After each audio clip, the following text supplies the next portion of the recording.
Good afternoon. I'd like to remind everybody in the normal safety brief, observe the exit signs and remember that we are adjacent now to a construction area, so if we have to vacate the building for any reason, you can see the red construction fence and recognize we'll marshal in the parking lot adjacent to that fence, and don't get yourself in a cul-de-sac and have to back yourself out of it. Could you turn that off, please? Okay. You know, this is a momentous year for Los Alamos. Not that the last one wasn't, but but as we get closer to determining our future, it's important that we get back to basics and understand the essence of who we are and what we do and why that is. And if I characterize this institution, I characterize this institution as a unique institution in the country. I guess one could argue that Livermore, we're not completely unique, that Livermore shares many of the same characteristics. But at least the two of us, ourselves and our sister laboratory at Livermore, which after all in the time frame of reference that we're going to talk about, were actually one spirit at that time, and I'll get into that in a minute. But the fact is, we have two salient characteristics in what we are and what we do that I think overshadow everything else. And in determining the future of the institution and what we do are the two things that can absolutely not be forgotten, or will be forgotten at great peril to the nation, I believe. And that is, first of all, that we are a science institution, first and foremost. And anything that changes that character, as I'll describe in a minute, I believe puts the country as well as the institution at risk. And secondly, we are a national security institution. And the way I characterize it is that there are only a very few places where national security meets the strength of American academic science, and that's here in Livermore. There used to be a lot more institutions in the country. There were the DoD labs and a variety of corporate laboratories where this sort of thing was done. Now there are only two that really do this on a large scale. And today we're very fortunate, as we consider that and the importance of that, to be able to talk to someone who will take us back to our roots, back to the dark days of World War II, when the University of California was called upon to set up an institution which would marshal the greatest scientists in the world, coupled with an extremely strong national need, national security need. And that in this team, there would not only be scientists, but also very practical scientific people who had a strong background in warfare, who could take and extract on a very tight time frame, extract that technology and put it to use for the nation. That is the heritage of this laboratory, and today, to help us remind us of that and to explore that, I'm pleased to introduce you to Vice Admiral Fredrick Ashworth.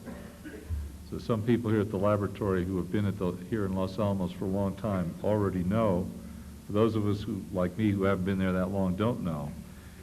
But Admiral Ashworth will talk about his experiences here at the laboratory during the war and his wartime experiences even outside the laboratory. He was the weaponeer. As a matter of fact, it's interesting that he will talk about how that was coined, who took part in the combat drop of Fat Man on Nagasaki. And he will be able to tell us about those experiences. He came to Los Alamos in 1944 a Navy commander during that part of the war, accomplished naval aviator, a naval ordnance person, of which there were about, I think, 12 or 13. Arleigh Burke was one, and there were very few in the Navy at that time, and he was one of the few. He served, after that time, was the commander of the 6th Fleet, retired as a Vice Admiral after being commander of the 6th Fleet in 1968, at about the time that a certain ensign was entering the Atlantic Fleet to serve in destroyers. We didn't meet at that time, sir, but, you know, we did overlap for a period of time in the Navy in our careers. And so it's a great pleasure. He as I said, he flew the second mission, and he and the aircraft commander were responsible for making the decision for the drop. And please join me in welcoming Admiral Ashworth to the laboratory and his glimpse into our history, which I believe, at least in spirit, is also our future. Sir?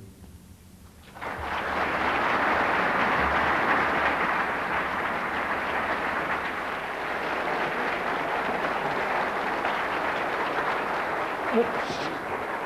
Thank you. That little slope there is so tough.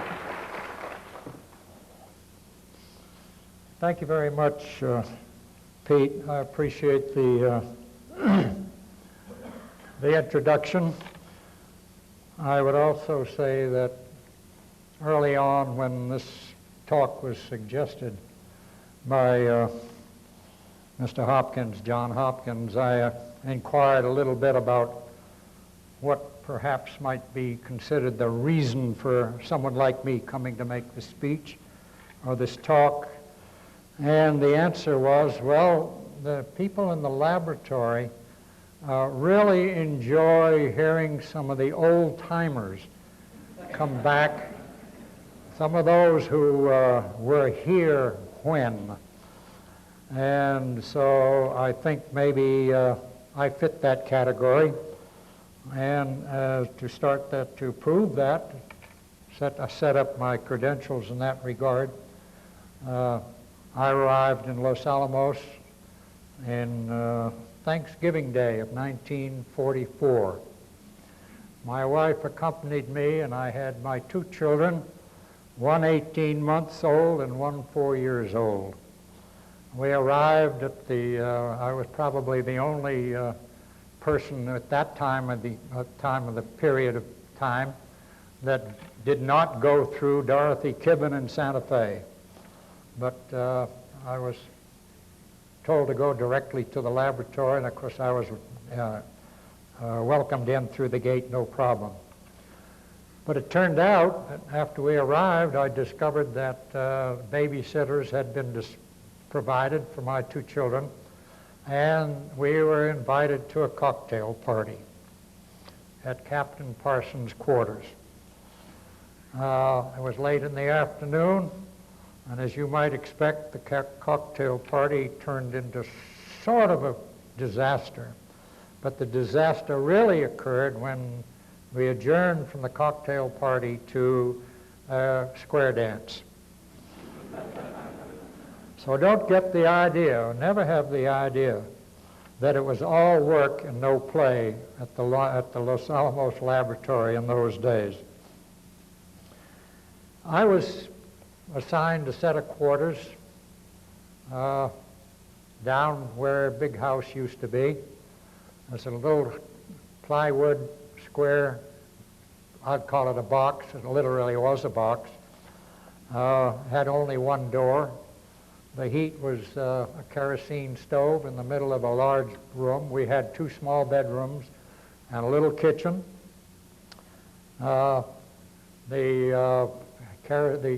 My wife was required to cook on a kerosene stove, which is really not bad ordinarily, but this is a modern contraption, I suppose perhaps developed here at the laboratory, which had a sump of kerosene, and when you turned on the valve, what it did was to let the kerosene into the sump. Then that would soak up through a asbestos wick, and after 10 or 15 minutes, one could put a match to the wick and get a light eventually working around.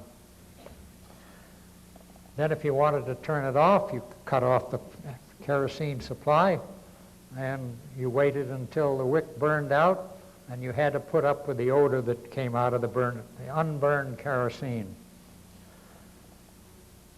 That quarters, Mel Brooks lived next to me in the same identical quarters that I had. He paid $52 a month for his. I had forfeited my $150 quarters allowance because I had been assigned government quarters. As far as cooking is concerned, we used the kerosene stove. We even rather quickly learned how to put a penny in the glass fuse box behind the fuse so that we could use electrical appliances like an electric oven. But it was really fun in those days. My 18-month-old son was in the diaper mode at that stage of the game, and we'd brought with us a Bendix washing machine. This was not one of the spring-loaded jobs that we have these days. This one was bolted to the deck, the floor. And when you had a load of diapers in that washing machine going, that entire square box we were living in would shake like that. There were also other problems. My 18-month-old son came down with pneumonia. I, as usual, was out of town. I was in the Pacific on an errand, which I will talk about in a moment. My wife decided, the doctors advised that he must be taken off the hill. He was 18 months old. So my wife scraped up $800 and some to buy a ticket on the Chief back to Boston, New England, where she came from. And it turned out that the doctor who was going on leave, so he said, "I'll go back to Buffalo with you." And so throughout the trip back from Lamy to Buffalo, every 4 hours, he, of course, entered my wife's compartment to give Dave his 4-hourly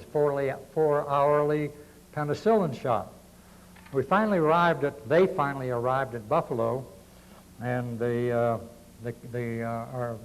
Army doctor that had been doing all this sort of bade us goodbye in plain sight. And there was an elderly lady who had been watching these comings and goings all this time. And she said to Rick, my oldest boy, "My, you must be sorry to see your daddy leave." "That's not my daddy. My daddy's out there in the war."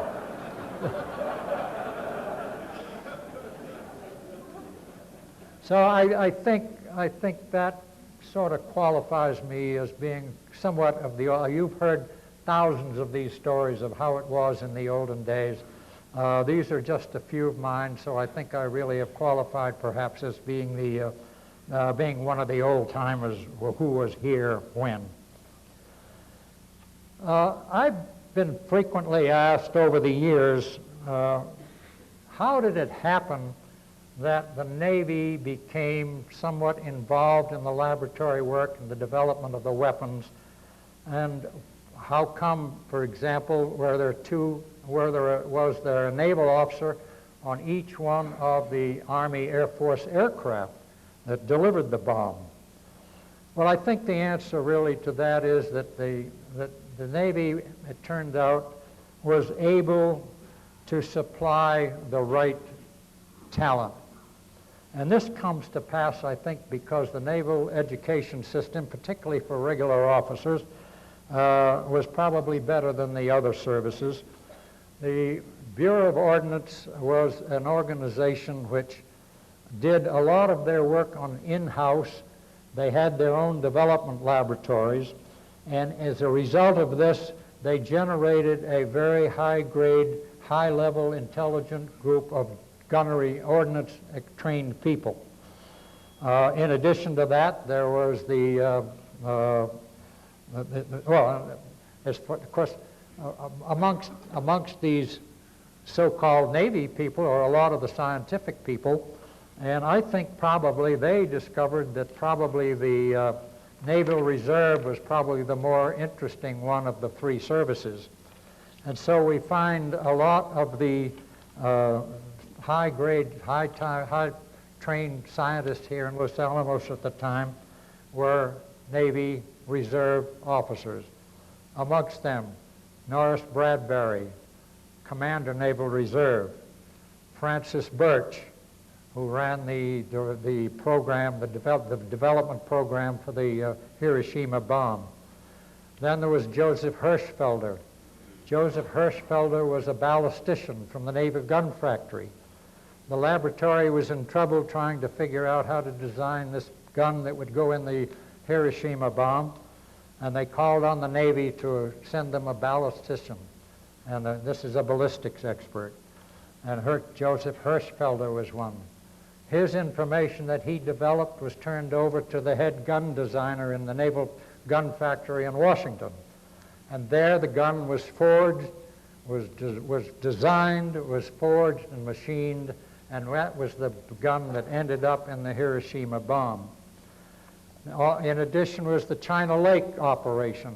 The early castings for the implosion system, the Fat Man bomb, those were cast and machined. Those explosive charges were cast and machined at China Lake at the Salt Wells pilot plant.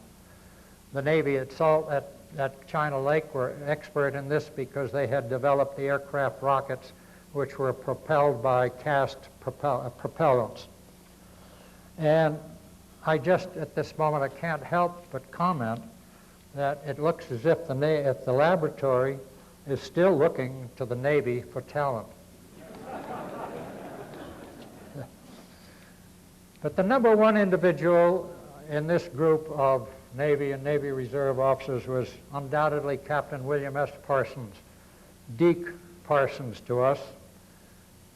Deke Parsons was a graduate of the Naval Academy in the class of 1922. He was an ordnance postgraduate, had ordnance postgraduate training.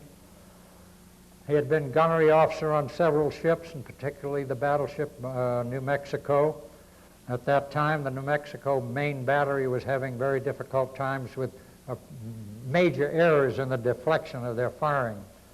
Parsons looked into that problem and personally developed what the problem was and corrected it.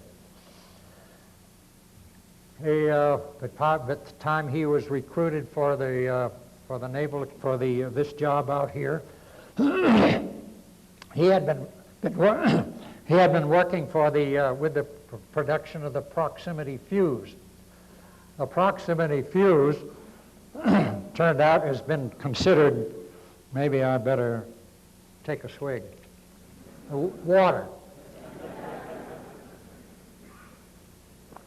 Yeah, that might help.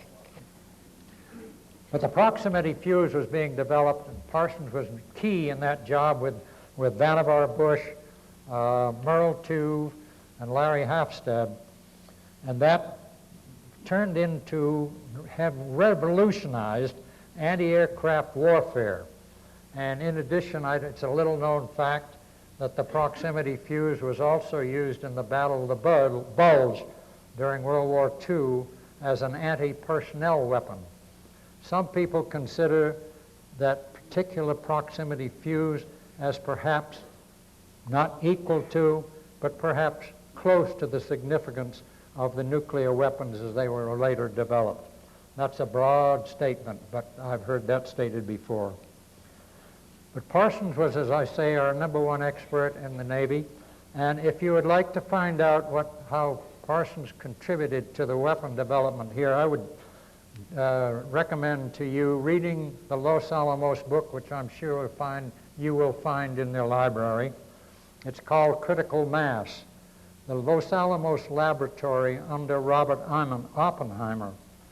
And in that book, you will find page after page after page where Parsons has put in his technical input into the development of the two bombs.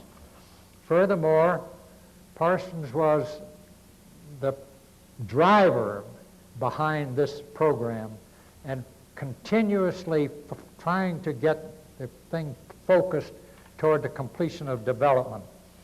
There are people who claim, and I'm one of them, although I may not be as qualified as I might be in that regard, that Captain Parsons was probably more responsible for getting the bomb out of the laboratory and into combat than any individual. Captain Parsons, after the war, I'll just briefly run through his experience, his duties after that, only because it's significant of the gentleman himself. He went back to Washington and established the 1st Atomic Division in the Office of the Chief of Naval Operations. He was the spokesman for atomic energy matters in the Navy Department. Admiral Nimitz, who was then the Chief of Naval Operations, who knew only as much as I was able to convey to him on a trip that I made out to deliver a letter to him, which I'll describe a little later, always depended upon Admiral Parsons for his advice in nuclear matters. Parsons was also very much engaged mentally in understanding the fact that the advent of nuclear power now permitted the Navy to come up with a true submersible, a true submarine. And that was proved shortly thereafter the war, when the Nautilus, the first nuclear-powered submarine, circumnavigated the globe submerged at the entire time. Then Admiral Parsons, he was spot promoted to Commodore, and as he put it to me one time, he said, that was just a dividend for what I did out at Los Alamos. But in the normal course of events, he was selected for and was promoted to Rear Admiral, and was, when the Crossroads nuclear bomb test against naval ships was established, he became the technical deputy to Admiral Blandy, who was the Joint Task Force commander. At the conclusion of the Crossroads operation, Parsons got his heart desire. He was sent to sea as a cruiser division commander. He had committed one tour in the Mediterranean and came back to Washington, and they made him the deputy chief of the Bureau of Ordnance.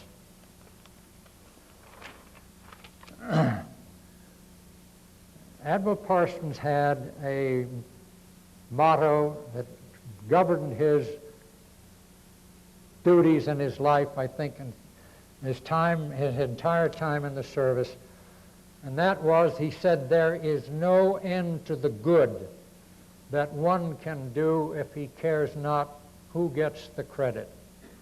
And I think that has characterized Admiral Parsons' entire lifetime. When he was chief of the Bureau of Ordnance, deputy chief of the Bureau of Ordnance, his door was always open. He took his work home at night. I think one night he woke up, had strange pains in his arm and perhaps in his chest. And in his inimitable fashion, he got out of bed, broke out his Encyclopedia Britannica, looked up, I suppose, angina, studied it for a while, and decided that he did not have any problem in that regard, and went back to bed. When Martha, Mrs. Parsons, found this out, she had him over to the Bethesda Hospital in a flash. He was given an electrocardiogram test.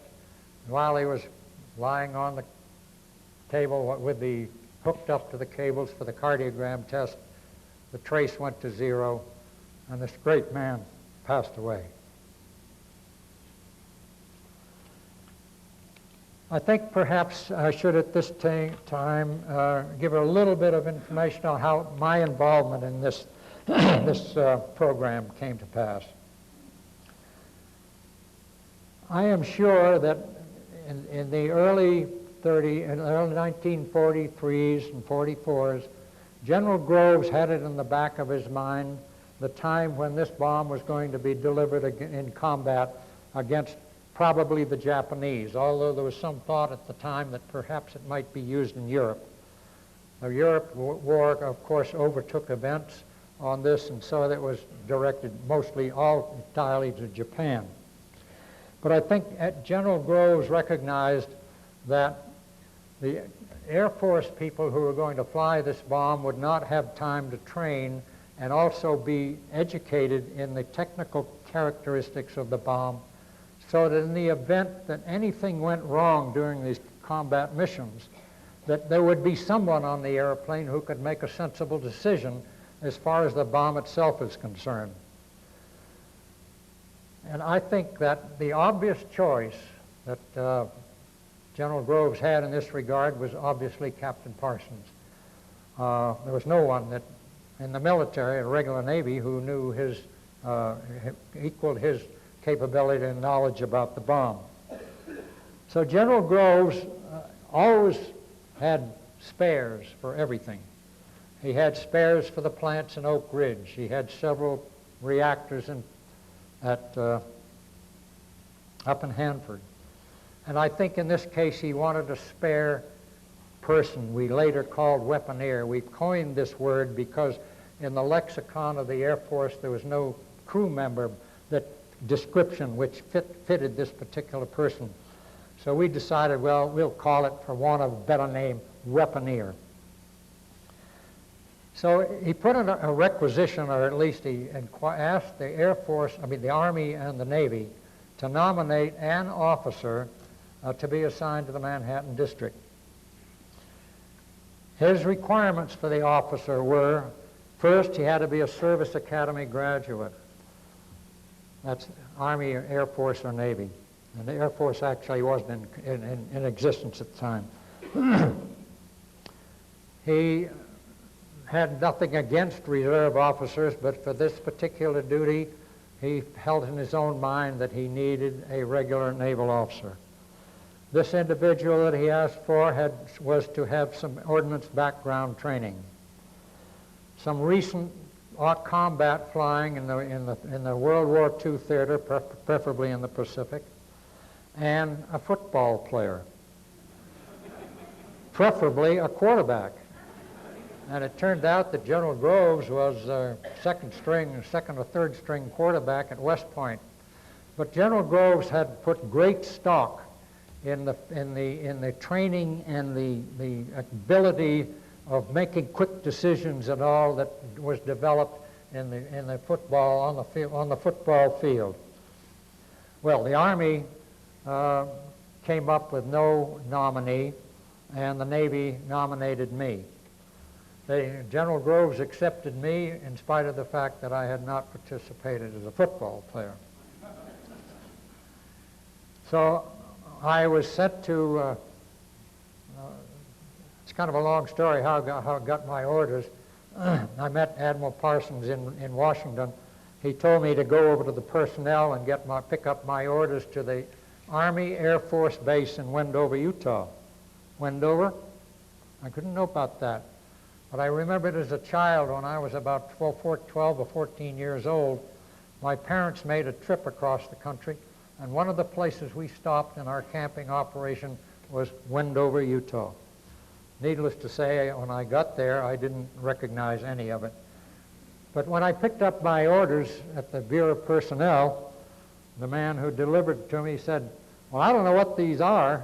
And he said, "You're going to an Army Air Base," and he said, I said, "Don't worry about it. I was just being then exposed to my first bit of the Manhattan Project security arrangements. He was not to know, I was not to know. I was only to do as I was told." I went to, I picked up my orders, went back to Dalgan, where I had been stationed after a tour at sea. I told my wife I had to go to Salt Lake City, and she said, "Shall I pack?" Typical answer for a service wife. I went got in the airplane, flew to Salt Lake City, was met there by Norman Ramsey. He took me, when we got to Wendover, he took me through the security gate out into the desert, closed all the windows, and he said, "We are developing an atomic bomb, and you're going to help here at Wendover in running the component test program that's going to be going on. So that was my grandiose title of being to be the supervisor and the coordinator for the Los Alamos scientists doing their development testing at Wendover, Utah. And you have run it through your mind already, I'm sure, that the Los Alamos scientists at that time did not need any supervising and coordinating for a young, fresh-caught naval commander, and they were correct. Well, all this time the weapon development was going on. The gun assembly for the Hiroshima bomb had been frozen.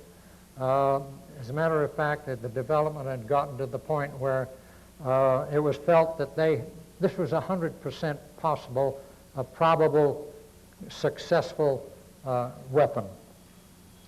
But in the middle of all this, plutonium shows up on the scene, manufactured at the laboratory, I think at University of California, the accelerators there. It was discovered that that was fissionable, and this pricked up a lot of attention because it looked as if that may be another way to do an atomic weapon. And microgram amounts of plutonium were coming into the laboratory. And one young gentleman by the name of Don Mastic, who was a microchemist, was doing some studies on some of this plutonium as it arrived in the laboratory. And somehow or another, the container, the bottle that it was under pressure, it was in a gaseous form, got loose, and some gas escaped, and Mr. Mastic ingested 25 micrograms of plutonium. And he was told that this was 25 lethal doses. But in any event, through stomach pumping, they recovered the 25 micrograms of plutonium, and Mr. Mastic is still alive and kicking with no problem. The first attempt, of course, was to try and find out some way to use the plutonium in the gun system, which they were already familiar with because they were designing the uranium gun for that.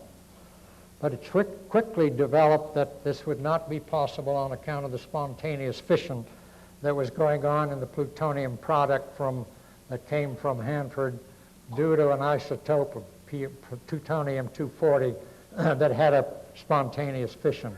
The net result, any gun that they designed of this nature would have to be probably 10, 12, maybe 14 feet long, and the velocities to join these two masses of subcritical mass would be up in the neighborhood of 10,000 feet per second. Totally unacceptable as far as to try to design a bomb. General Groves, in his book, credits Seth Nedemeyer, who was at the laboratory at the time, with the idea of creating a plutonium critical mass by squeezing it. And a number of experiments were being carried out in that fashion, not with very much luck. As my understanding, they were trying to do it in a lateral fashion. Captain Parsons told me one day, he said, Johnny von Neumann and I, Johnny von Neumann was a mathematician here in the laboratory, we got together and he said, we're going to lock ourselves in an office and we're not going to come out until we figure out how to use plutonium. And the net result was that they came to the idea of squeezing the plutonium in an explosive ball. Somehow they had to generate as the explosive wave front started, had to be generated in some fashion in a collapsing spherical wave. That was the problem at the moment. That problem was turned over to George Kistiakowsky and Norris Bradbury, expert. And they're the ones who designed the explosive lens, which ended up in the assembly into a sphere, so that when that sphere was detonated in 32 points, around the sphere. Simultaneously, it generated this collapsing wave which squeezed this ball of plutonium about the size of a softball into the size of a billiard ball. And it went into an uncontrolled nuclear reaction, and the detonation occurred. Well, the Fat Man design was firmed up in September of 1944, but the test of the components continued, and the whole program was particularly delayed by the failure of the Raytheon company to produce some of the equipment that was going into this detonation system. But in 1945, it was since they felt that General Groves felt that they had an operable bomb in the terms of the little boy, decided it was time that Admiral Nimitz, who was then in command of the Pacific Ocean areas, should be informed of the presence of this bomb, and then it would be in his area around the 1st of August. And a letter was prepared to give him this information, and it was said, "Dear Nimitz," and it was signed King. That was the way they communicated between one another in those days, Admiral King being who he was. I was given the job of taking that letter from Washington to Guam to deliver it to Admiral Nimitz. In those days, we wore cotton khaki uniforms. I had this letter, obviously, I think it was actually undoubtedly written by General Groves, but it was labeled top secret. And I got procured a money belt, and I put the letter in the money belt, wrapped it around my middle, and I traveled from Washington to Guam in my khaki uniform, cotton uniform. Well, it was a hot, long ride. When I arrived in Guam, I made my way up to Admiral Nimitz's office, and finally his aide said, I met his aide, and I said, "I have an important letter to deliver to Admiral Nimitz." And he said, "Well, that's okay, I'll take it." And I said, "No, I must do it personally." So he went in to see the Admiral, and he came out and said, "Yes, the Admiral will see you." So I walked into the Admiral's office, and the aide came on behind me. And I said, "Admiral, he has to go." And so the aide walked out. I unbuttoned my coat, and I pulled up my shirt, and I opened up the money belt that I had, and I took out this rather disheveled, after 48 hours of riding in an airplane from Washington to Guam, the letter in its envelope, and I passed it to Admiral Nimitz. He opened it and read it, and what it said to him, that there was such a thing as they were developing now a nuclear bomb, that it would be in his area of operation about the 1st of August, and that he was permitted to permit one person on his staff to be aware of, to read the letter and be aware of the program. At which point he called in his Chief of Staff, Admiral McMorris, and handed him the letter. Then Admiral Nimitz said to me, "You go back and tell Admiral King," "Yes, sir," "that I cannot support this operation properly with only one person on my staff has knowledge of it. I must have my operations officer informed," who turned out to be Captain Tom Hill, who also turned out to be Captain Parsons' Naval Academy roommate, which is neither here nor there, but an incident.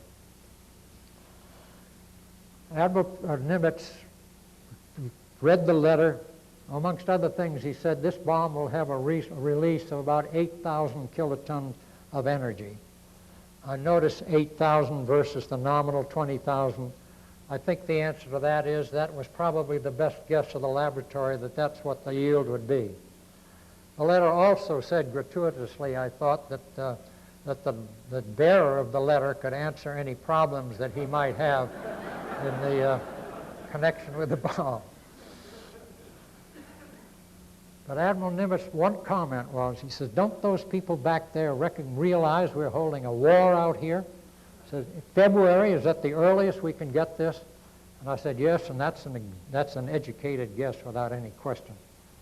He turned around and looked out the window for about half a minute, I guess. And he turned back to me and he said, thank you very much, Admiral, or Commander, excuse me. Thank you very much, Commander. I guess I was just born 20 years too soon.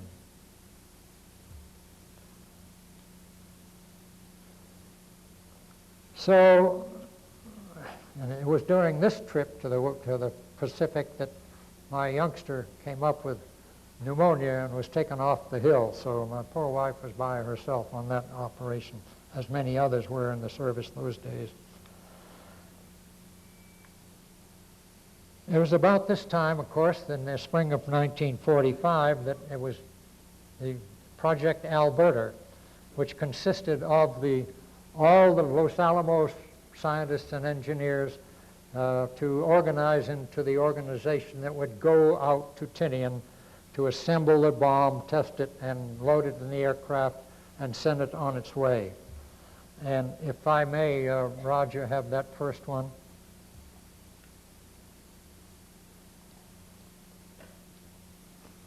If it works. I only show this, the group picture of the project of Alberta. I only show this picture to give you some idea of the size of the group. You may not be able to, you can probably pick out some of the people. There's Norman Ramsey right there. There's Francis Birch. There's General Farrell. There's Captain Parsons. There's Ashworth. There is, I don't know. There's Louis Alvarez, I believe, there. Roger Warner, right here somewhere. But this is the group that was organized as Project Alberta.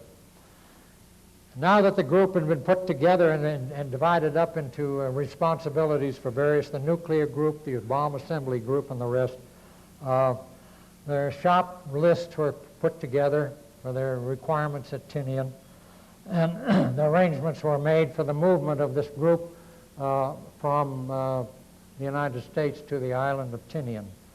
And they all pretty much, this group was under the leadership of, technical leadership of Norman Ramsey.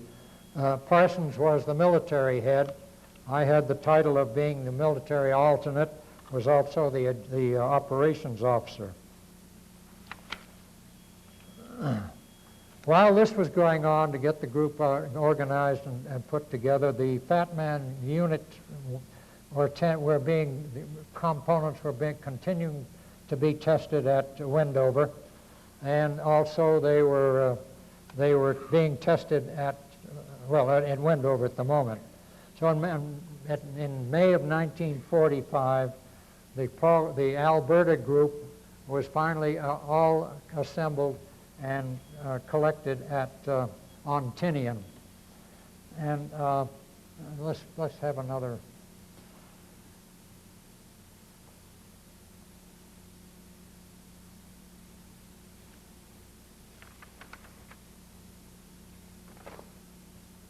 This is a picture of Northfield on Tinian. This is probably the largest airport, certainly in the Pacific.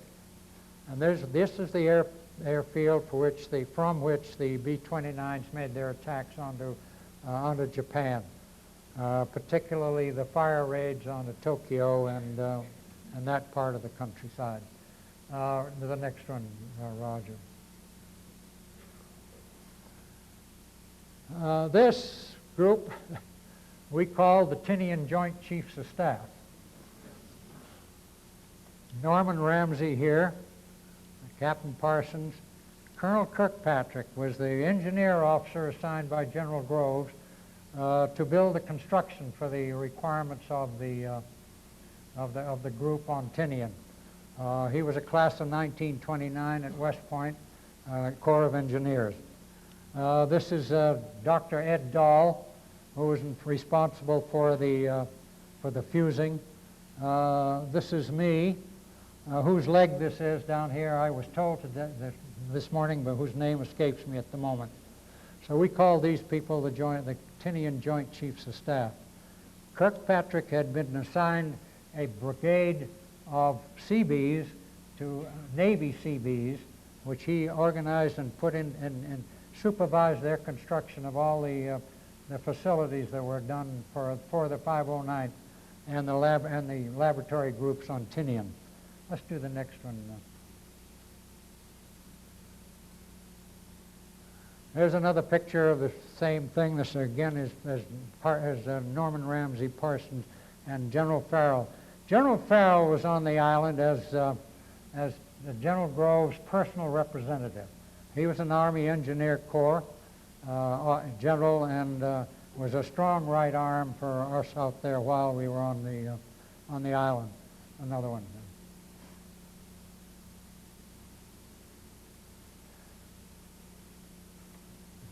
This is the picture of the building in which the bombs would be assembled, the bomb assembly buildings. This was under construction. There were 3 of those, if you can imagine, being built on Tinian. And the program at that stage of the game was that we would be capable of assembling bombs 24 hours a day, 7 days a week.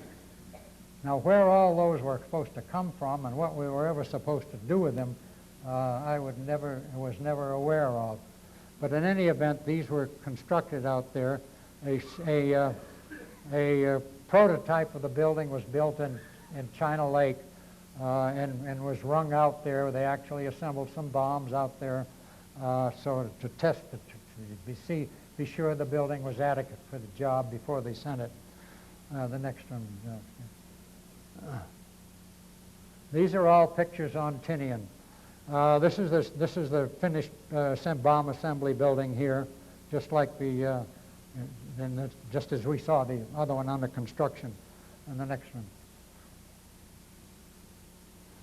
one. The building, all the laboratories and shops out there were these Quonset type huts. Each of the groups, the fusing group, the nuclear group, and some various assembly groups had their own shops and in the form of these Quonset huts, all constructed out there at the time when we got there. Another one. This is a typical office building we have there on Tinian. This turns out to be me busily doing my work, and this is Don Mastic here, the one who swallowed all the plutonium. You see he's very much alive and still around. I think that's probably all of those. So in June of 1945, Washington authorized the use of these bombs, but not before the 2nd of August. This probably relates to the fact that General Groves had set the date of the 1st of August that these bombs would be completed. And it was that date that was put upon the laboratory here, which they were working to for completion. And while this is all going on, the Fat Man, particularly the Fat Man bomb testing, component testing was going on because the little boy, the uranium bomb was considered to be in good condition, ready to go. Also, we did, they left, when we moved out of Wendover, there was a test unit left up there as well, and they were carrying out tests on the Fat Man bomb at the same time. There are some very interesting figures in this regard. The first Fat Man loaded with high explosive, with the X unit, the equipment in it to fire explode the sphere, was fired at Wendover on the 4th of August. Remember that date. The same configuration of a bomb was tested on Tinian on the 8th of August. On the 9th of August, the actual bomb was taken off and flown to Japan. That is probably, in my guess, would be, it was probably the shortest time of development between development and actual combat use of any weapon in weapon history. By this time, it was we of course have been a lot of thinking, and particularly in Colonel Tibbetts' mind, of what the delivery plan was going to be for this, and we were watching the weather very closely over Japan. Remember, the 1st of August was the date. The 2nd of August was also a date we couldn't get in before. The weather forecasts in Japan at that time said that there had been a tornado had gone through there, and that the earliest that this bomb could be dropped would be the 6th of August. Then they expected that there probably would be fair weather for the next 3 days when another typhoon would be moving in. It had initially been considered that it was going to take at least a week between the assembly of the little boy, the Hiroshima bomb, and the Fat Man Nagasaki bomb to get that assembly completed. With this set of dates, that program of a week was collapsed down to 3 days.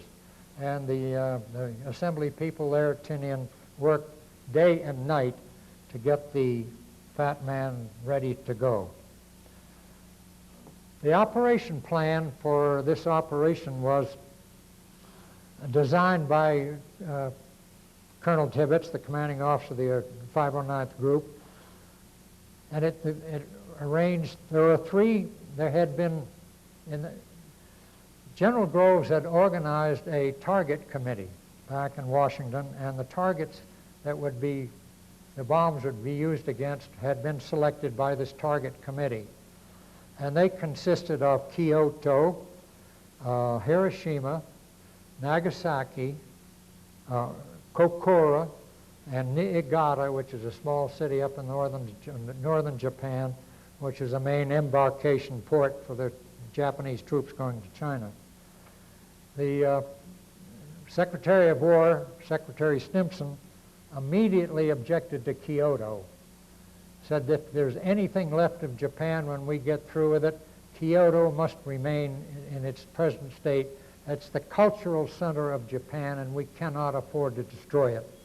So Kyoto was removed from this list of targets, which left Hiroshima, Kokura, Nagasaki, and Niigata.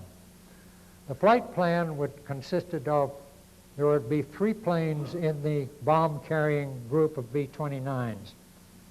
One would be the bomb-carrying airplane.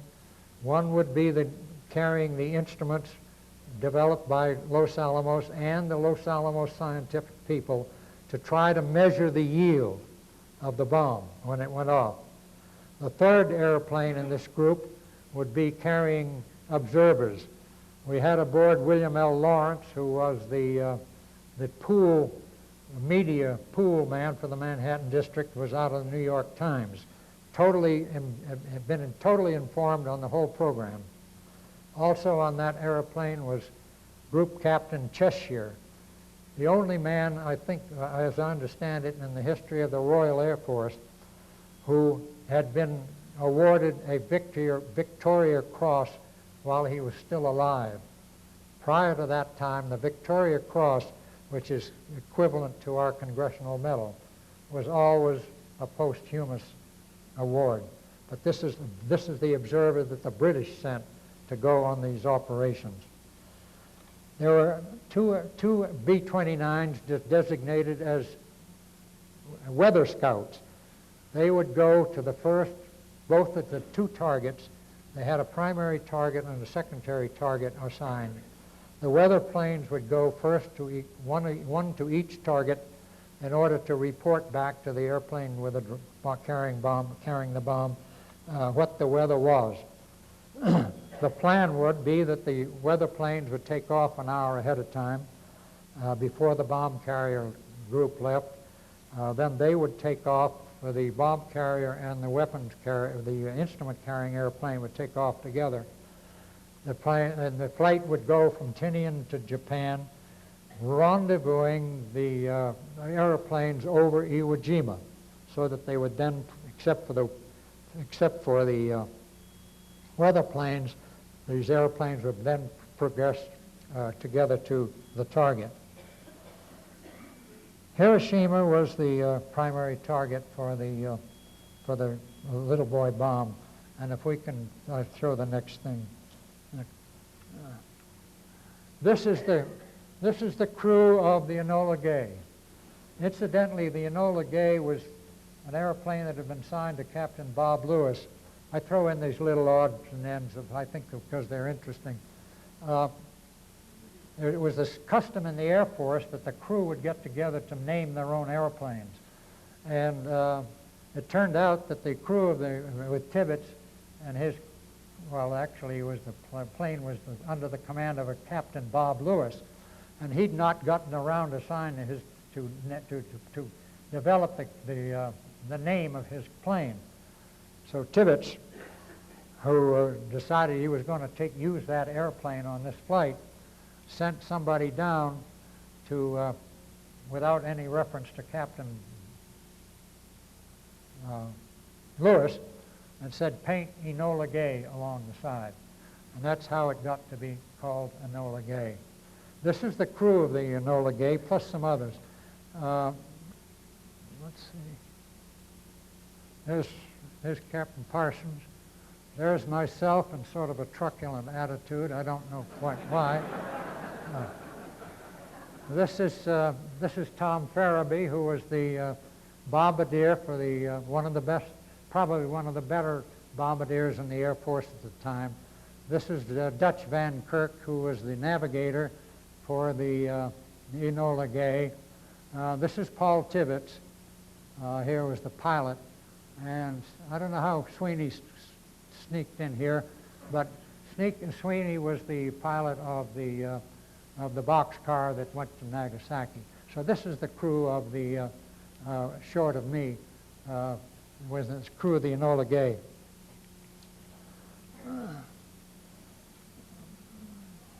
The Hiroshima mission, they were assigned the target. The first target was Hiroshima, with the secondary target of Kokura. The Hiroshima operation turned out to be a textbook operation. And, well, it should have been. The weather was perfect. They had an experience, probably one of the better experienced strategic bombing command pilots, flying the airplane. They had a well-defined target. I enumerate all these things because it's so much different from what we had at Nagasaki. The target was well defined. It was a bridge across the river pretty much in the middle of the city. And the weather was perfect all the way. We know the results of the Hiroshima bomb. It went off within 15 seconds of the scheduled time. The bomb was successful, did its job, and the Enola Gay returned to Tinian and was met with all sorts of fanfare, and we had all the brass of the Pacific Ocean area present. And this is a group that was waiting while for the return of the Enola Gay. And some of these, this is General Spots, who was the head Army Air Forces general in the area. This is General Twining, who became later the Chief of Staff of the Air Force. This was General Farrell. I've never been able to identify this gentleman. This is Norman Ramsey. This is Admiral Purnell, who was one of the members of Grove's Military Policy Committee in Washington. This is Francis Birch, I think, who developed the Hiroshima bomb. Sheldon Dyke, some of you may have known him. He was an aeronautical engineer. This, again, I'll not have to identify.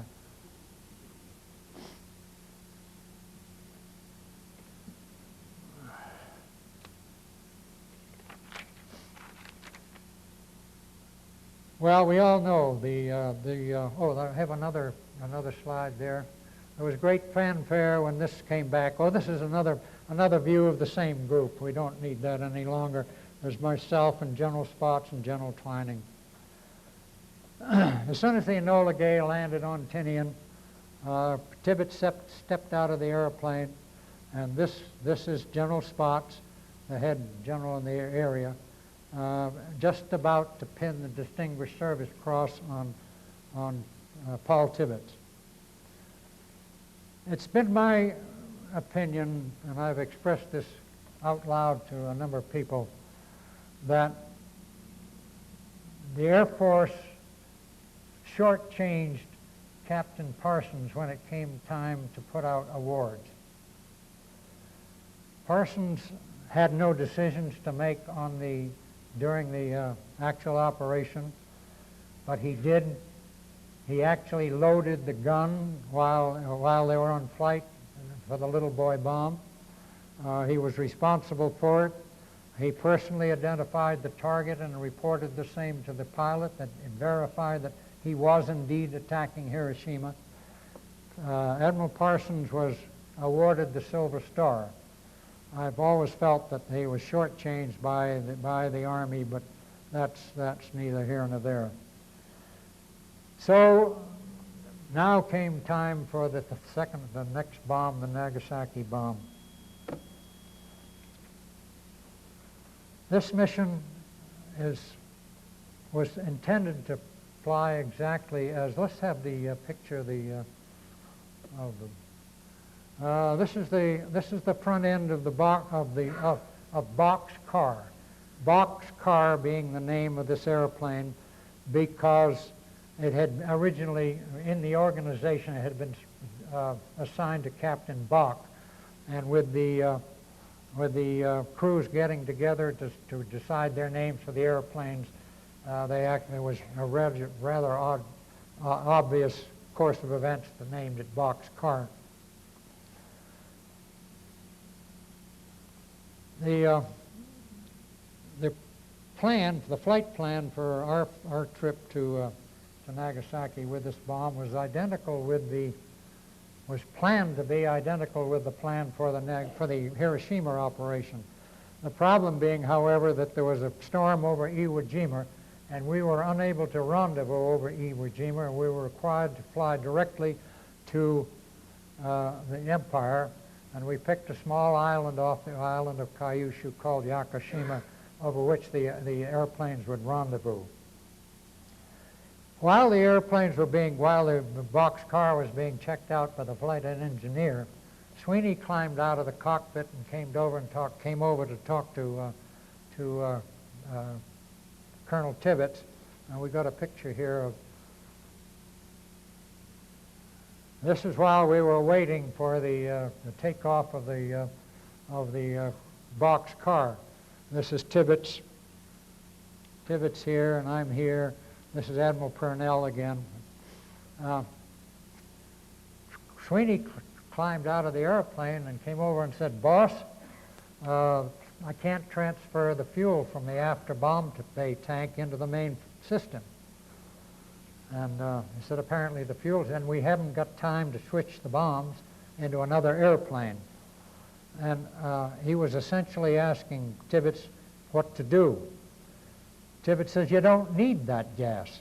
That gas is only in there for weight and balance purposes on account of the 10,000-pound bomb up in the forward bomb bay."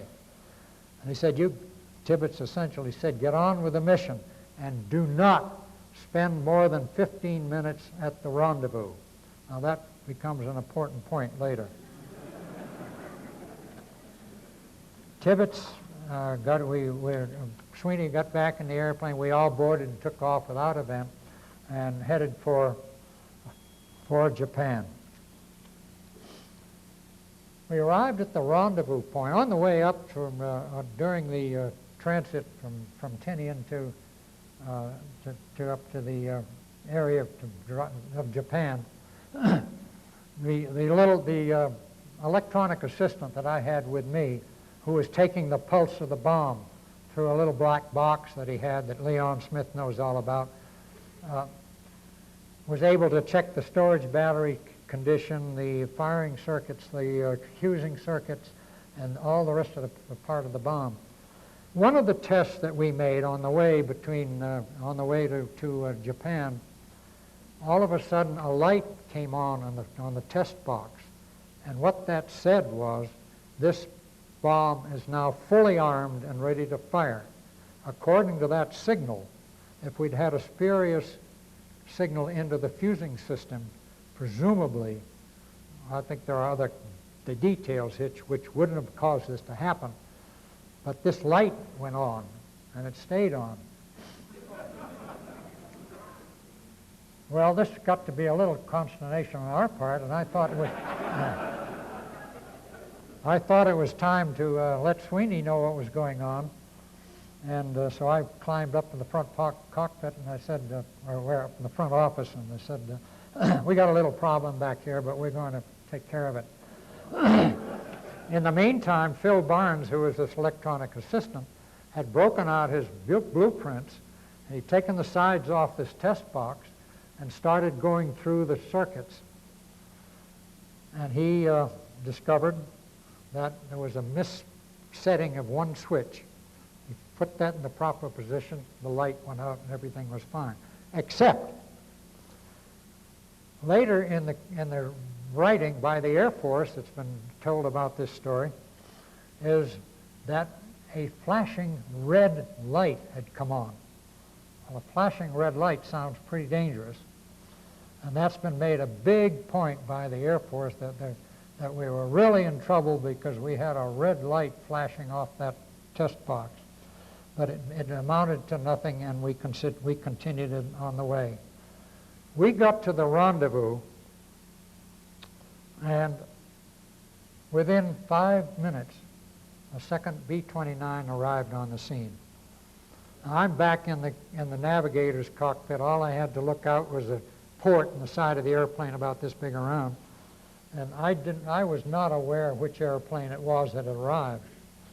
But after 15 minutes, when we should have been proceeding on to the target, I went up to the front office again and talked to Sweeney, and I said, look, I don't care about the third airplane being that one with the observers, but we must have the airplane with the instruments in it. Well, it turned out that everybody in the airplane but me knew that that was the instrument plane that was with us. But Sweeney has written in his book that he considered it more important that if all three airplanes can continue together to the target. Remember Tibbet's admonition, no longer than 15 minutes at the rendezvous. So we have now the second airplane. The third one hasn't shown up. After another 15 minutes, I went up to the cockpit and I said, Chuck, we got to get going. Let's get out of here. And it was another 30 minutes before I finally the second time went up and said, we cannot wait for this guy any longer, and I don't care. And so we finally headed for Kokura. Now, when you start adding these time periods up, we spent about 45 minutes, I guess, at the rendezvous, burning fuel all the time. We had 600 gallons of gas in the after bomb bay. We couldn't use that because they couldn't transfer it into the system. Why remains to be seen, but so we proceeded to the primary target was Kokura. The Japanese call it Kokura. The weather was fine up there. We had received the report from the aircraft scout, the weather scout, saying that the weather was good, and indeed it was. So we tested, ran through the tests on the bomb for the final time. We started on the bomb run. Major Behan, Captain Behan was the bombardier, was working on his bomb sight. Target was fine, but as we began to get closer to the target, there was haze and smoke, and we passed over the target, and Behan says, no drop, I can't see the target. So the question now is what to do. I've heard later that Tibbets had told Sweeney that the operation order required that if Sweeney was unable to drop this bomb on the primary target, he should abort the mission and bring the bomb back to Tinian. I was not aware of that. As I was telling the gentleman we had lunch with this today, I guess that I was at the flight briefing, but I have absolutely no recollection of the pre-flight briefing. Of course, it was about midnight, and I might have been asleep, but I doubt that under the circumstances. But presumably, Sweeney was supposed to have abandoned the flight. We turned it to. I would have objected seriously on that, because I knew that it was Washington's policy to try to drop these two bombs as close together as possible, in order to avoid any idea that we only had one. So they wanted to have this gap between these two bombs as short as we could. Incidentally, General Groves used to be asked how many bombs did we have. His answer was always enough. We couldn't drop on the first. I went up there trying to kind of converse with Sweeney up in the front office again, and was sort of expecting to have him suggest something of what he was going to do next. And nothing came, so I said, why don't we make a turn around and come in from a different direction? He accepted that suggestion. It was not my right to make any decision of this kind. We went around, took another pass at the target, and the same thing. The smoke was covering the target. We couldn't see it. We were operating under specific orders from Washington that under no circumstances would that bomb be dropped other than through the Mark 15 Navy bomb site. In other words, a visual sighting of the target. So Sweeney made a third approach at the target, and we still couldn't drop it. So it was time to head for Nagasaki. There's another 50 minutes of valuable fuel burned up. So we headed for Nagasaki. The weather report from the weather plane said the weather was clear. But indeed, as we approached, as far as we could see, it was a solid overcast. And as we proceeded closer and closer to the target, however, it still looked that we were not going to be able to make a visual approach in there either. I went up and talked to Sweeney, and I said, what are we going to do? I said, I think we need to make this approach on radar, and if we have to, we'll use the electronic bomb director to drop this bomb. Hopefully, Captain Behan, the bombardier, will be able to pick up the target because what was now beginning to look as if it was broken clouds and not overcast. And this turned out to be the case. We have another photograph here, just one more. This is a picture of the bomb going off actually at Nagasaki, but the reason I put this in here was to indicate that indeed there were large holes. Now, the story has been that as we approached Nagasaki, magically a hole opened up, and Behan, the bombardier, was able to pick up the target and synchronize his bomb sight and drop it visually on Nagasaki. It wasn't a magic opening of a hole. There was really only about 3 or 4/10 cover, and he was able to pick out a target that he synchronized his bomb sight on and let it go. We made our turn away from the two, scheduled a turn away from the blast, intended to get us away from the bomb as quickly as possible. And when the bomb went off, we were probably maybe 10 miles away from it. It was obvious from what we saw that the bomb had gone off technically okay. Some of us thought that probably it was more than had a more obvious success than the Hiroshima bomb. But we made, then next thing happens, the shock waves hit the airplane. It was something like shark bumps you get when you're flying commercially, bump. There was one, and then there was two, and then there was three. Some of the people in the airplane claimed there were five. To me, there were only three, and my description of this shock wave hitting the airplane was almost exactly if you took a tin trash can and hit it with a ball bat.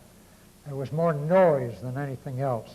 We didn't get thrown around as have been some stories that we did.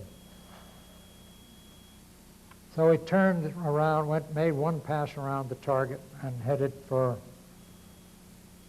since the engineer about this time had concluded, look, you guys up in the front office, we're darn near out of gas, or we're going to be out of gas. We haven't got enough fuel to get this airplane back to Tinian. We're lucky if we can reach Yontan.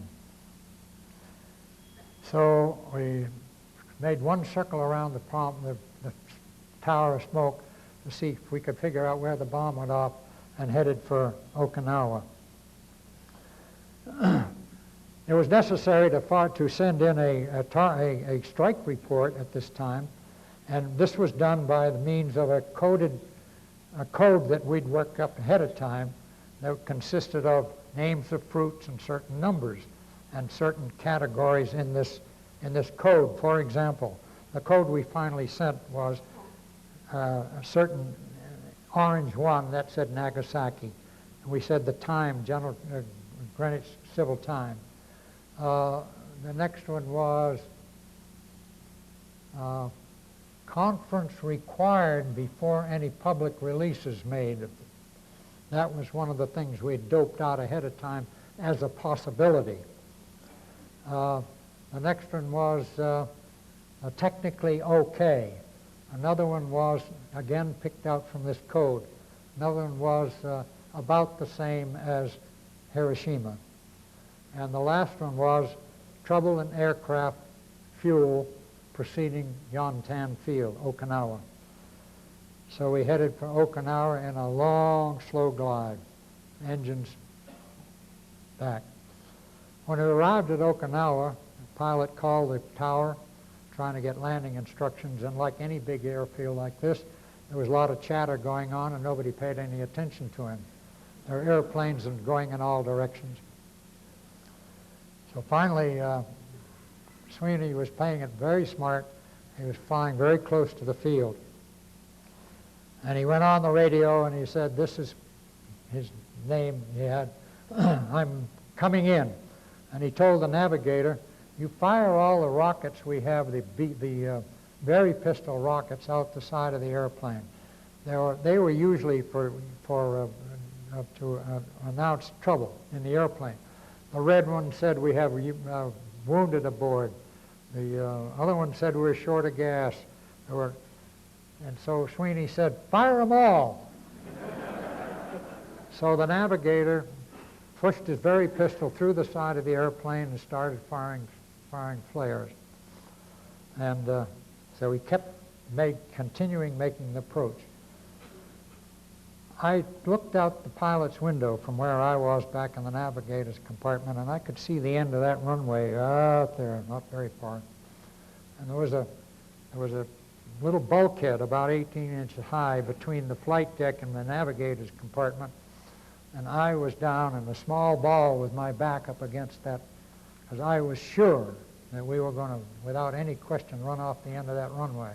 We were so high in that approach, largely because Sweeney had played it smart. If he had lost his engines, he wanted to be close enough in so he could make a glide to the field. So we landed, almost took a B-29 out while we were doing it, and I found out later. Came to a screaming halt at the end of the runway as they full reverse on our props, and we were met by ambulances and fire trucks and everything else looking for the wounded and all the rest of it. So we taxied back to the line, and on the way back two engines, the outboard engines stopped operating. Fuel starvation, presumably.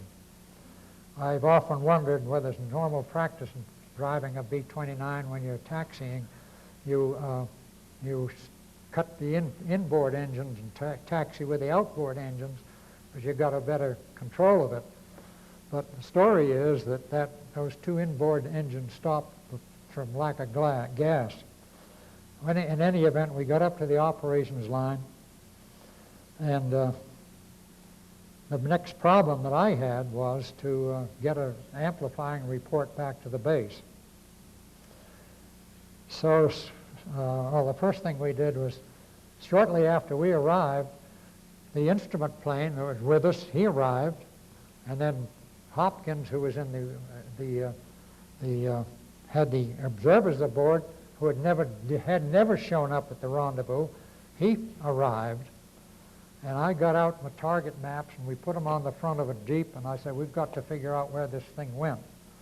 So Behan and Sweeney and myself and Hopkins and Captain Bach looked at this map, and we finally decided that the bomb had gone off directly over the Mitsubishi Arms and Steel Works in the Urakami River Valley, which was in the major industrial area part of the city of Nagasaki. So that was the next problem, was to get a message, an amplifying message back to the base.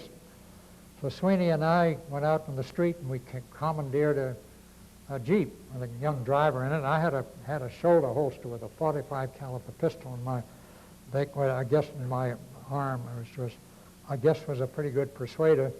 But this lad stopped and we said, take us to General Doolittle's headquarters. General Doolittle had just come over from Europe from the 8th Air Force. And I finally got to the communication tent. I walked in there and told this colonel that was in charge, I said, I introduced myself, Commander Ashworth, and I said, I have an important message I have to send back to my base. And he essentially said, run along, little boy, I'm busy. So I said, well, where is General Doolittle's tent? They were all in tents at this point. And he pointed up the road as much as to say, that won't help you either. But I went up there and we went and found General Doolittle's tent was a double pyramidal tent. I knocked on the door and somebody hollered, come in. And there was General Partridge, who was Doolittle's chief of staff. And I told him, I said, we just dropped I was the spokesman for this. Sweeney was kind of in the background, where I think he belonged. And I told General Partridge we'd just dropped the second bomb, atom bomb in Japan, and I was having trouble with his communicators getting out a message. Could he help me? He said, yes, I can help you, but you better talk to the boss first, General Doolittle. So he took us into General Doolittle's office. I guess Sweeney went in with me. I don't know.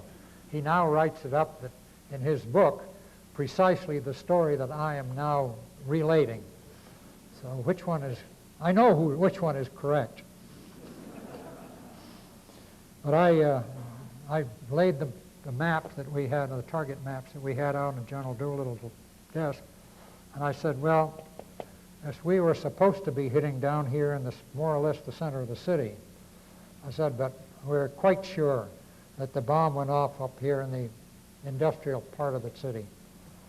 And he looked at it for a while and he said, you know, he said, I think General Spots will be much happier that the bomb went off up there in the industrial area and set it over the city. There will be far fewer casualties. And he said, now I'll take care of your communication. He called the communication officer and says, send the commander's message when he gets there. So I wrote up a detailed letter and message and sent it back to our base.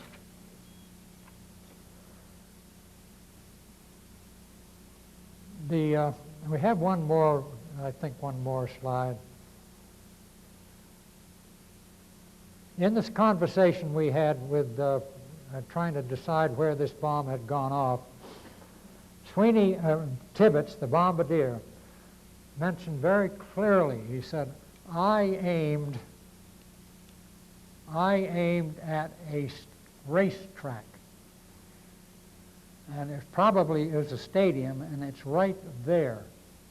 Now, this is a before picture taken before the bomb at Nagasaki. This is the picture taken afterwards. And if you'll notice, right, just barely clear, but right there is what's left of the racetrack. So you see from 30-some thousand feet, this is 1,000 feet from the ground. This was determined later to be the ground zero. Behan, the bombardier, had probably missed his target, the racetrack here, by not more than, what, 600 feet? That's pretty darn good bombing from 30,000 feet. So it gives you an indication of, I've always said that Captain Behan was the unsung hero of this operation. He has never gotten the credit that he should have had.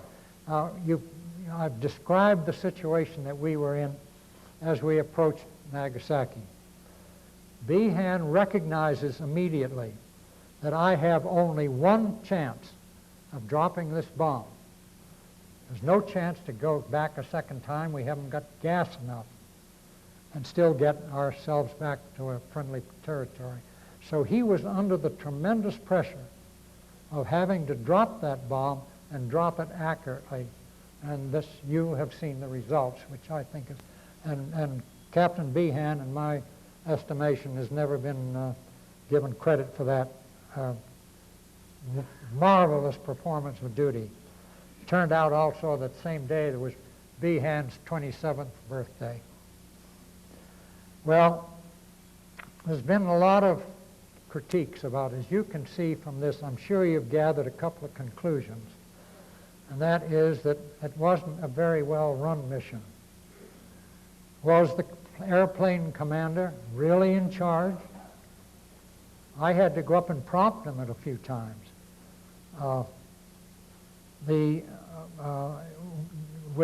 Wouldn't you recognize immediately that there was not a well-defined responsibility between the airplane commander and the weaponeer?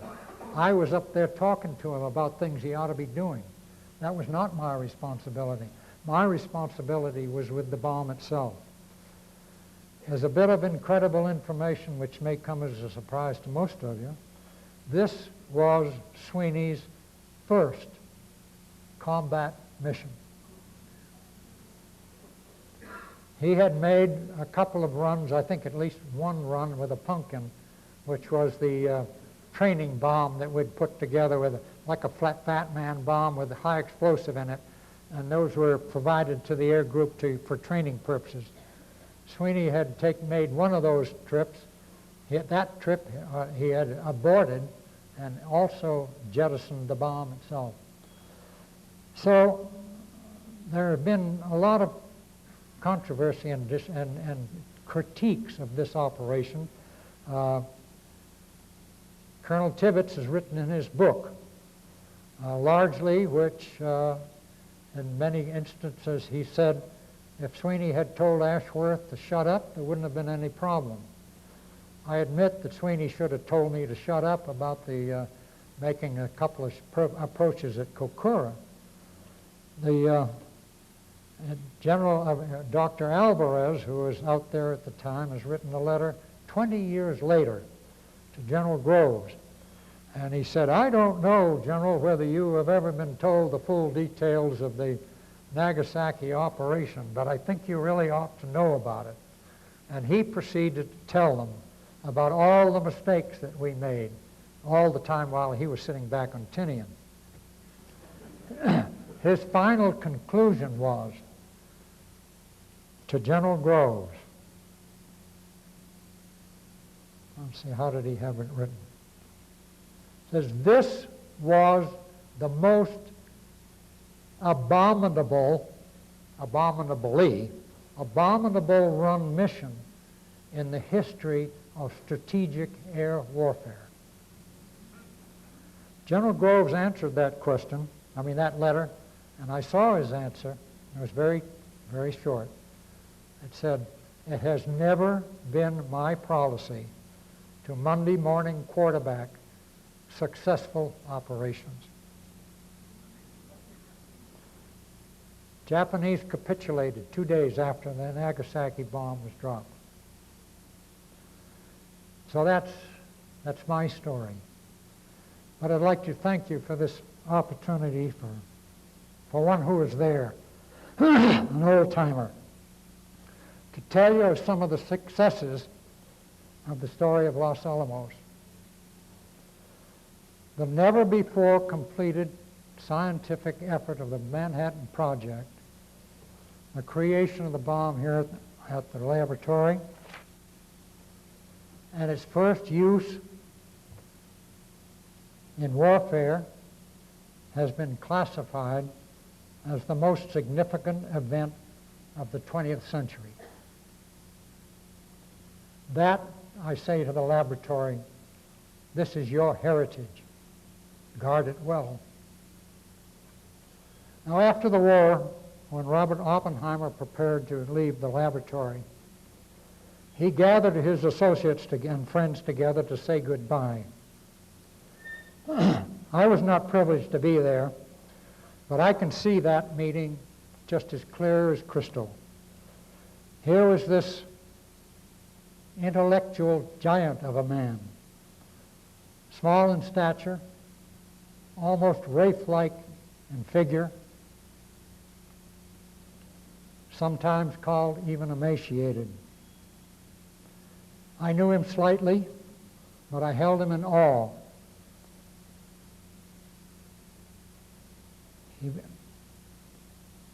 Undoubtedly, he was wearing his famous pork pie hat. And he said these words, and I'd like to read them because I would be sure that none would be misused out of a lapse of memory. If atomic bombs are to be added as new weapons to the arsenals of a warring world, or to the arsenals of nations preparing for war, then the time will come when mankind will curse the names of Los Alamos and Hiroshima. The peoples of this world must unite, or they will perish. This war has ravaged so much of the earth, has written these words. The atomic bomb has spelled them out for all men to understand. By our works, we are committed to a world united, united before this common peril, in law and in humanity. Now, after having read those words, I have to say very humbly, this to you in the laboratory, this is your challenge. Meet it boldly and meet it with courage. Thank you.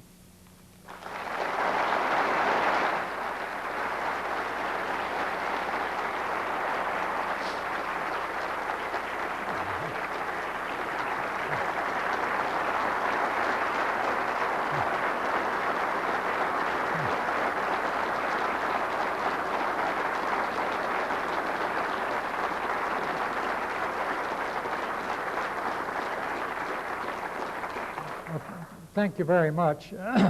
Roger and I agreed before we got here that I would be perfectly willing to open this to questions. I don't know how long it'll last or how long any of you want to stay here. I hope it beats working. But if indeed anybody would like to throw some questions at me,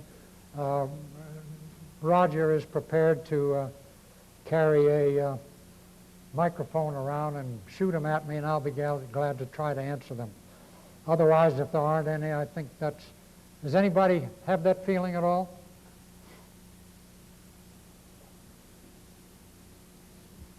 Two quick questions. What happened to the fuel pump on the plane? And do you have a favorite Harold Agnew story? Roger, Somebody will have to translate that for me because I gave my hearing to my country, flying airplanes.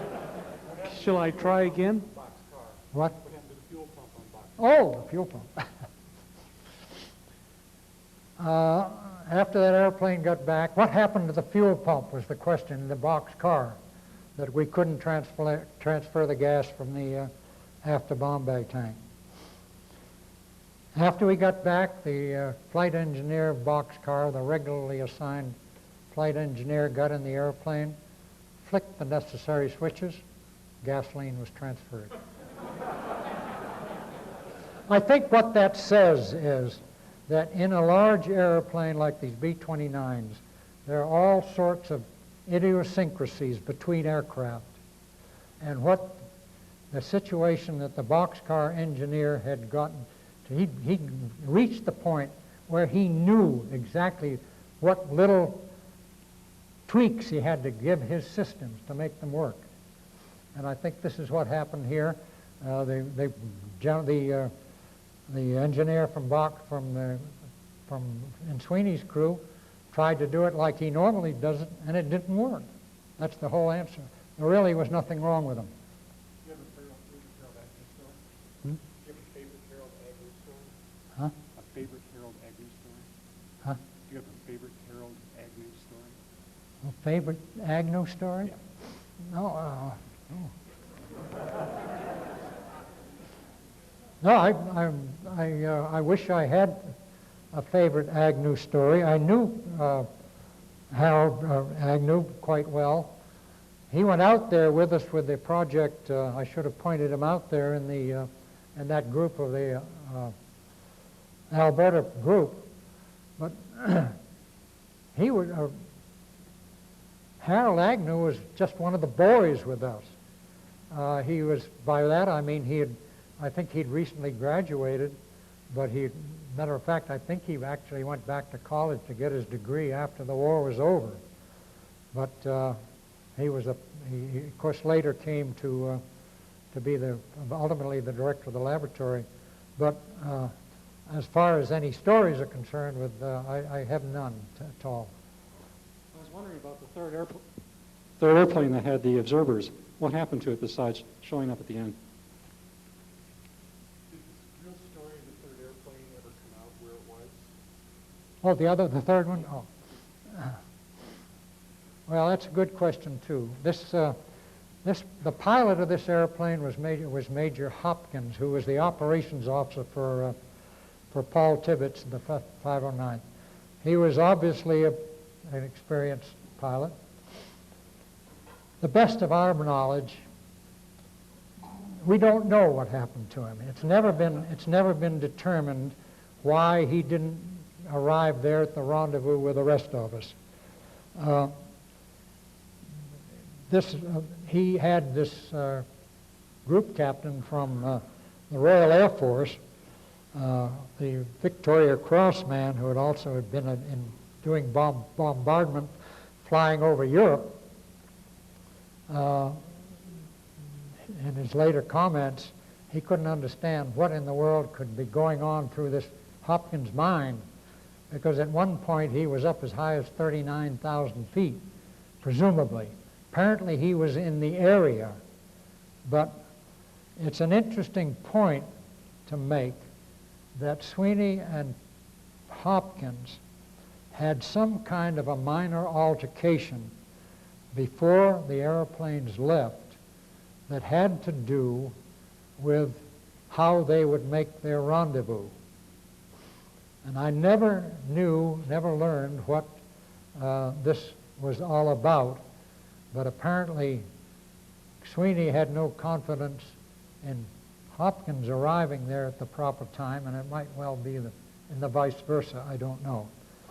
But so that's, to answer your question specifically, that has never been determined as far as I know, and it was shortly after the war that Major Hopkins was lost in an airplane crash, so it'll never come firsthand from him. Sir, I have no question, but I would like to salute you personally and say thank you very much. I would have been dead many times if that did not happen. Thank you very much. Appreciate it.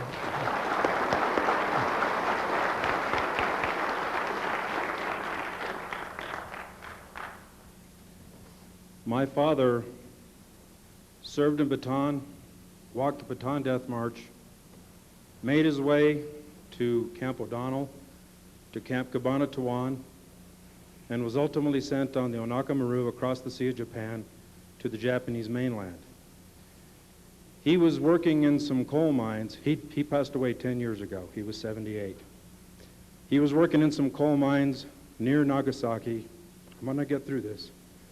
And he, among many other soldiers, heard that blast. And in stories that he told us as we were children and growing up, he said, "Son, I got to hear the last hostile boom of World War II. And someday I'd like to thank that man. So as my father's personal representative, thank you." Well,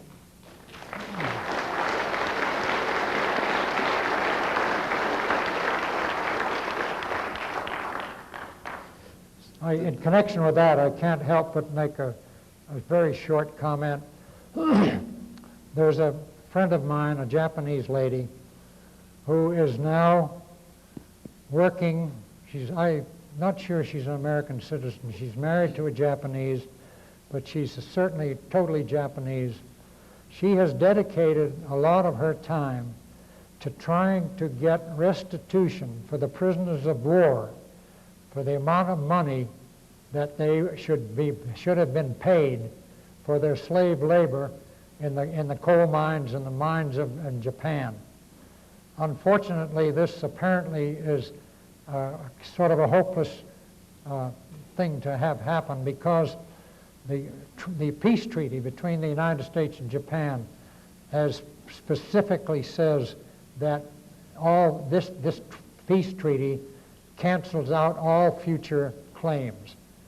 But she has been working even to the point of going over to Japan and to talk to the Japanese Diet. And in that connection, we'll get back to a little bit of atom bomb stuff. You probably recall a while ago that the Enola Gay people put some of their memorabilia up for auction with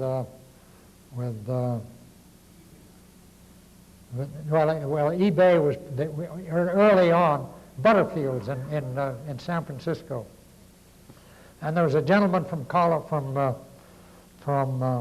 San Diego who bid on the one of the green plugs that had been taken from the Hiroshima bomb, which was being auctioned off by Morris Jepson, who was the electronic assistant on the Enola Gay. He paid $167,000 for that plug. There were two others, one of which Ed Dahl, who was in charge of fusing, took, and he gave it to Mrs. Dahl, or he gave it to Ed Dahl. Sometime later, he died. Mrs. Dahl has that hanging on a hook in her kitchen. But the point I want to make about this is that my Japanese friend got a hold of, had copies, bought 200 copies of a Dr. Tenney's book, which were his experiences in the Japanese mines. And he paid for 200 of them, and he and my Japanese friend went to Japan and distributed them to the Japanese Diet. So there's been, she has not had much luck. I don't know that any case has been solved in this regard, but at least here's a Japanese woman who is working on that program. There were clear indications after the Hiroshima bomb that the Japanese were surrendering. So what was the need to drop bomb on Nagasaki? Was the second bomb necessary? Was the Nagasaki bomb necessary? That's a good question. The question was, if you didn't hear it, and I had a hard time doing it, was the second bomb necessary? Well, that I think is one of these hypothetical questions you really can't answer. But I think there are a few important points that should be brought up, and I mentioned one during my talk, that Washington wanted very much to try to drop at least two of the two bombs that we knew we had as close together as possible in order to remove any thoughts that the Japanese might have if we only dropped one, that might be the only one we had. The argument being, why did we drop the second one so soon? And we didn't give the Japanese time, even time to capitulate. But the reason that was done was to create at least the image that we had at least two and maybe more. And I think that was definitely a military policy on the part of the people back in Washington, General Groves and the Secretary of War and those involved. So was it necessary? That I think is one we'll never know.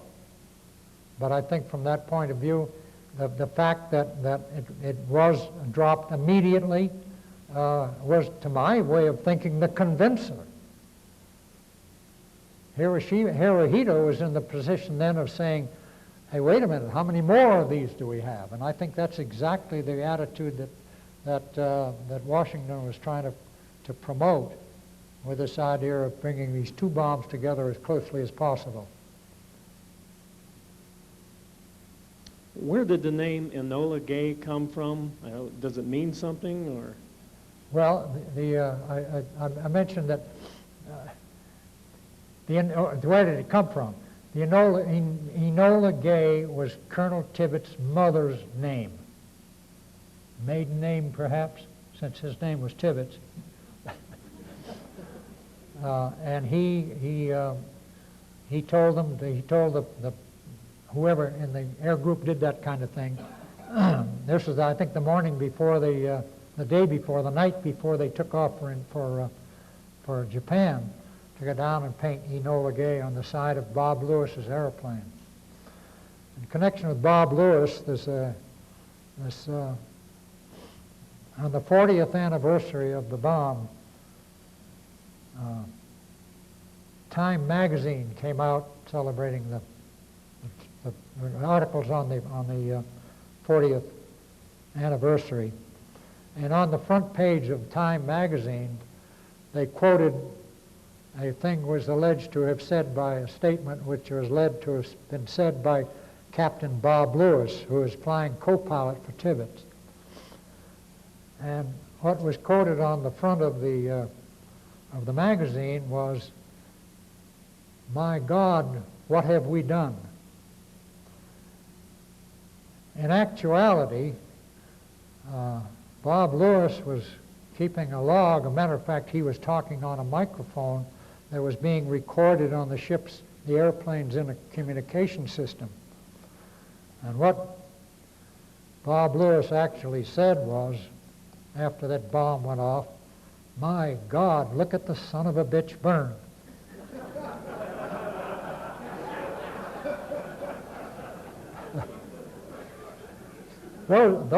Now we're getting into the real inside stuff. Yes, sir. Was there a contingency plan or a recovery plan in place if one of these bombs didn't light, which would amount to us airmailing one of our greatest secrets right into the enemy's hands? A little mangled, but... What would you have done if the bomb had not detonated or you ditched one? If it, Contingency plan if you had ditched the bomb or it didn't go off? would we have ditched it? Yeah, what was your plan? Okay. The question was, were there any plans that we had in case we would be required to have jettisoned the bomb? I got a letter a short time ago from a man by the name of Find, who wrote the book Downfall. which was the story, a very, very good story of the last few days in Japan. And he wrote me a letter, and he said, I get a lot of questions for people who are interested in my book and what I wrote about, and they keep saying, they ask me that specific question. What were the plans for the jettisoning of the bomb? And he asked me this, if I would answer that question. So I wrote him back, and first I said, well, I referred him to Norman Ramsey, who was probably in closer communication with anybody with Washington on that. And I told him, and I say right now, the best of my knowledge, there were no plans. I was never, well, let me go one step further. The Target Committee, which is an organization put together by General Groves to try to pick out the targets that would be used on this by these bombs, was having a meeting here in Los Alamos. And I've seen the minutes of this meeting, and one of the parts of this minute says, they said, we wonder whether or not Commander Ashworth has had instructions on how to jettison the bomb if it turned out to be required. And I've since seen that minute. The answer to that question, to the best of my knowledge, is no. As far as I know, I don't recall at any time ever had a discussion with anybody as to what to do in order to jettison it. I think there are a number of things we would have done, obviously. One would be put the safety plugs back in, those that isolated the arming system so they wouldn't have that, so the thing wouldn't go off in the air like it's supposed to go. We probably also would have pulled the arming wires from the contact fuses that were in the nose of the bomb. But I think the definite answer to that is no. I had no instructions on what to do about it. Of course, we were confronted with that problem, I think, very clearly when we're heading for Nagasaki, and we haven't got much gas left. We probably, with the little gas we had left, we probably would not have been able to haul the bomb back into Okinawa, purely and simply as a result of its 10,000-pound weight. I think if we had have tried, we would have had to either jettison or ditch the airplane with it. But fortunately, that's a decision we didn't have to make. Yeah, I have a follow-up question on that. Do you know anything about contingency plans that were in place in Okinawa in the event that you had to return with the bomb in the airplane, specifically if there was a crash that would occur on the base? Do you know if there were any contingency plans for that? Was there a contingency plan if you had taken the bomb to Okinawa with the possibility of crash? Oh, I don't know. Well, no. The question was there a contingency plan if we'd taken the bomb back to Okinawa? No, and I don't think there was one required, but if we had have taken it back to Okinawa and we would have had enough gas, there's no question we would have landed with the bomb, and I would hope there would have been a better performance than the actual landing that we made. But they had a provision in Iwo Jima. They had a loading pit down in Iwo Jima in case we had to stop on the way and unload the bomb, for example, or bringing it back if we had to unload it. Then we could stop off in Iwo Jima and unload the bomb there. But there were no plans. These questions really bother me because I can begin to see, one, maybe my memory has gone bad, and we did indeed have some of these instructions, but two, which is more important, is I scratch my head And I wonder, why didn't I know something about that?